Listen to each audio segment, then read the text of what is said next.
Lost, the show that rewrote television forever. The moment TV stopped being just TV. Before 2004, television was a little medium with little ambitions. A comfortable lamp in the corner of your living room. A companion for dinner. A storytelling form that whispered, never shouted. Shows aired once a week, followed formula, cleared conflicts neatly by the end of each episode, and proudly declared, relax, nothing unpredictable will happen here. Don't worry, everything will be fine. Television lived quietly, steadily, predictably, and, let's say it honestly, a little dully. But then, somewhere above the Pacific Ocean, the engines of Oceanic Flight 815 roared, metal screamed, the sky split open, and with that moment, the entire language of television split into before and after. When that plane broke apart mid-air, television storytelling broke apart with it. Television can be better. Flames, panic, screams, a dizzy, handheld camera refusing to look away. And at the center of it all, a man in a torn white shirt, staring blankly into chaos like he just woke up inside his own nightmare. That was the exact second millions of viewers realized. We're not in the safe zone anymore. From that moment on, TV wasn't background entertainment. It became an event, a cultural, and every other show had two choices left: adapt or be forgotten. The island that flipped television upside down. Lost didn't just create mysteries. It engineered them with architectural precision. Every leaf seemed symbolic. Every shadow felt intentional. Every whisper was a puzzle piece. The island wasn't location, it was presence. A strategist, a manipulator, a mirror that reflects the soul of whoever dares to walk on it. This wasn't a backdrop. This was a character. Cold, watchful, demanding. A teacher that uses people as pawns. And occasionally, yes, as sacrifices. The island gave birth to the modern rule of prestige TV. A series doesn't have to explain. A series has to make you think. What used to be called plot holes became mythology. What used to be called ambiguity became design. What used to be why didn't they answer this became that's intentional. Lost taught audiences a new language. And the most beautiful twist, the audience learned it instantly. They wanted the riddles. They craved the silence between the answers. The island wasn't fiction. It was an invitation.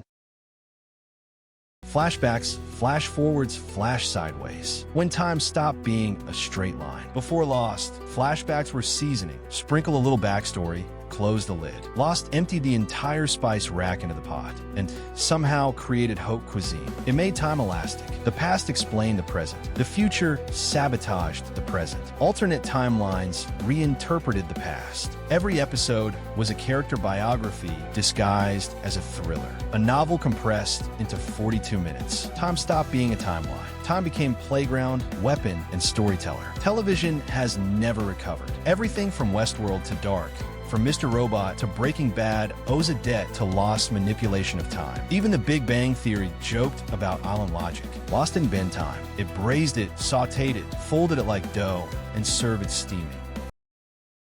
When absurdity became the new normal, Lost's greatest creative and its greatest gift was proving viewers will accept any level of weirdness as long as it's gripping. Smoke monster? Sure. An island that teleports? Why not? A bunker where pushing a button every 108 minutes saves the world? Obviously. By season 3, Lost had trained viewers so well that if someone said, hey, the island is sending dreams into a ghost bird that speaks Latin, the entire fandom would reply, sounds legit, continue. But this wasn't chaos. This was engineering. Absurdity wasn't a bug. Absurdity was communication. The show kept the viewer perched on a psychological cliff, confused, thrilled, half-panicked, fully invested. It wasn't about understanding. It was about feeling.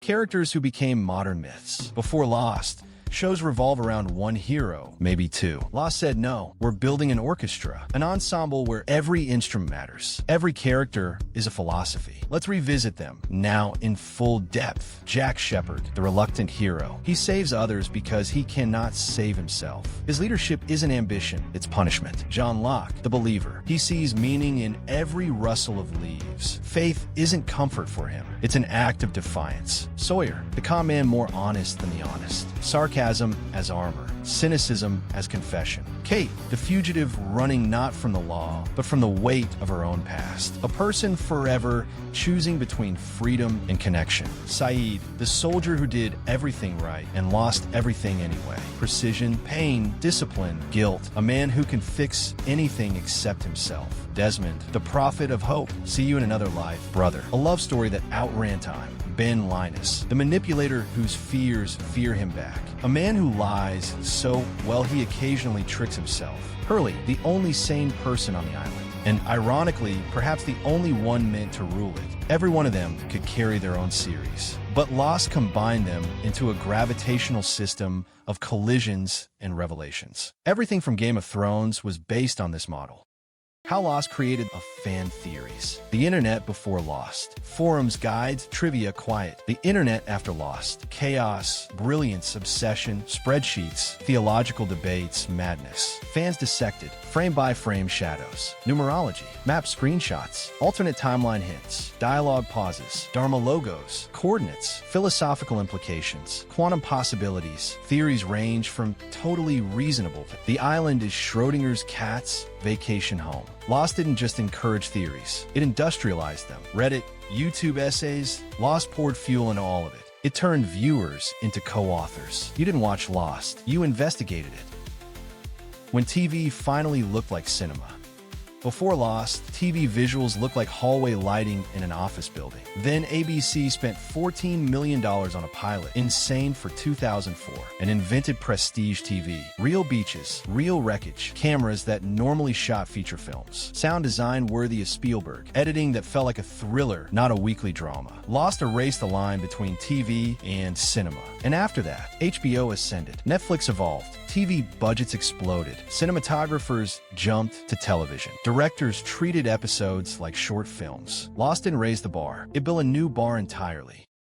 Mythology as television's new language. No show before Lost dared to combine philosophy, quantum physics, religion, psychology, mythology, sociology, literary symbolism, emotional drama, all inside 1 hour. Lost wasn't afraid to be smart, or misunderstood, or controversial, or ambitious, and the audience embraced it like a challenge. After Lost, studios realized viewers are far smarter than you think. This led directly to the Golden Age. House MD, medicine as philosophy. Breaking Bad, chemistry as destiny. Mr. Robot, introspection as warfare. Dark, physics as tragedy. Westworld, consciousness as puzzle. Lost didn't start a trend, it started a movement.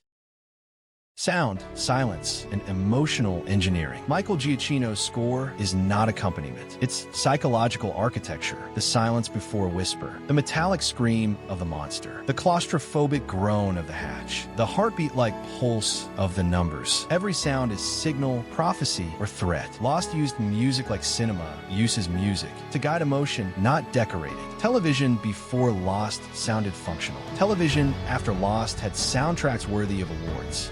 The finale that split the planet. The Lost finale is still one of the most argued over endings in TV history. Some call it beautiful, some call it betrayal, some still sit quietly whispering, wait, what actually happened? But that's the point. The finale proved a TV show could evoke emotions as raw as real life. You didn't have to like it, you just had to feel it, and millions did.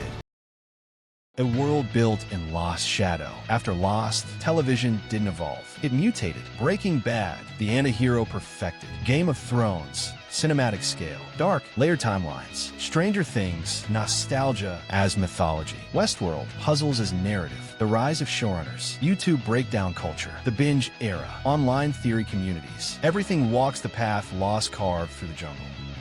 The island that survived. Lost exists outside of time, forever debated, forever analyzed, forever rewatched, forever misunderstood, and that's the magic. One simple truth remains. Without Lost, modern television would be unrecognizable. When Oceanic 8:15 broke apart, a new era of storytelling began. It didn't crash on an island. It crashed into history.